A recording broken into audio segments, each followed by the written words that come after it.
Welcome to another explainer. Today, we're going to completely subvert pretty much everything you might expect about the so-called primitive past.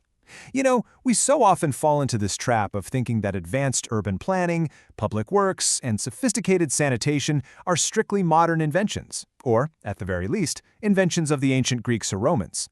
But what if I told you that you actually need to look much, much further back? We're taking a journey thousands of years into the past today to uncover an architectural marvel that is absolutely going to change how you view ancient human civilization. Okay, let's dive into this. Literally. Did the world's very first public pool exist 4.5 millennia ago? Now, this isn't just some fun piece of trivia for your next dinner party. This mystery is absolutely crucial for our understanding of human history. Because think about it. If a society functioning way back in 2500 BC could figure out complex water engineering and public bathing, it kind of forces us to completely rewrite the timeline of human innovation. Section 1. The Master Builders. To really understand these master builders, we have to look at the sheer scale of their settlements.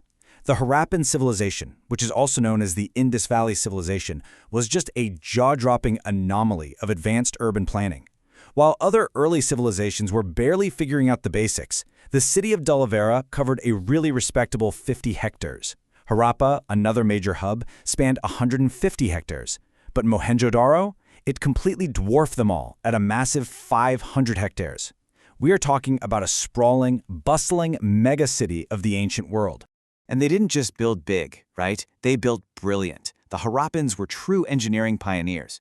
If we compare them to contemporary ancient Egypt, for example, the Egyptians were primarily building with sun-dried mud bricks. But the Harappans, they were mass-producing heavily baked, burnt bricks. Now, this might sound like a tiny, insignificant detail, but burnt bricks are highly durable, they're waterproof, and they actually allow for multi-story construction and advanced plumbing. This single technological leap changed absolutely everything. Section 2. Inside the Citadel. So when we zoom in from that macro view down to the very heart of the city, we can see the incredibly deliberate way the Harappans organized their society. There's a very stark divide. Elevated and fortified is the citadel, an acropolis that was likely reserved for the ruling class, housing the city's most important public monuments.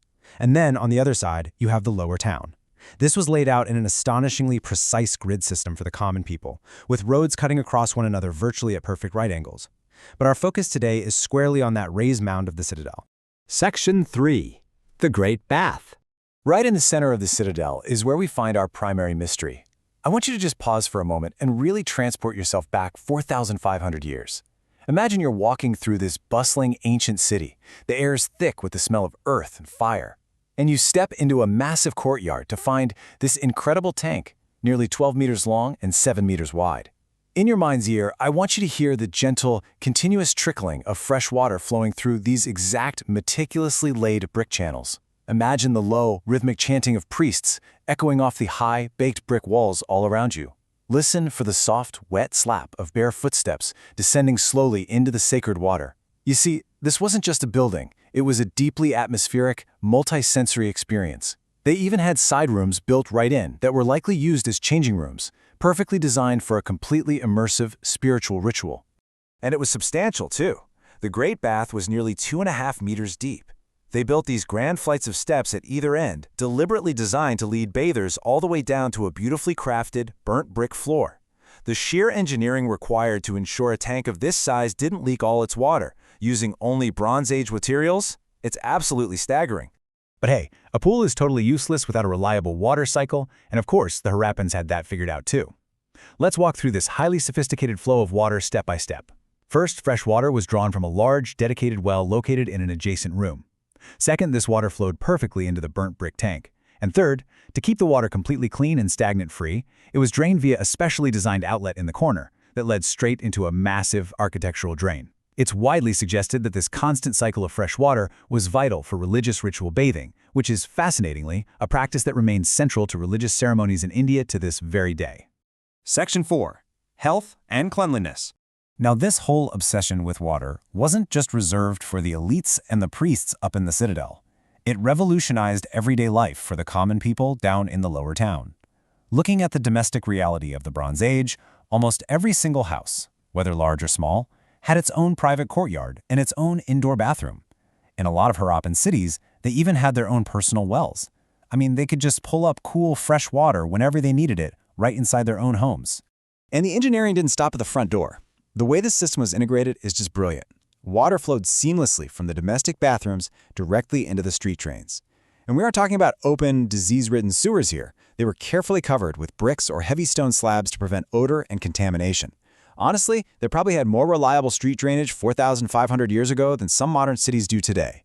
This level of comprehensive urban drainage is almost entirely unique to the Harappan civilization among its Bronze Age peers. It's undeniable evidence that they placed a massive, unparalleled priority on public health. Section 5. The Enduring Mystery.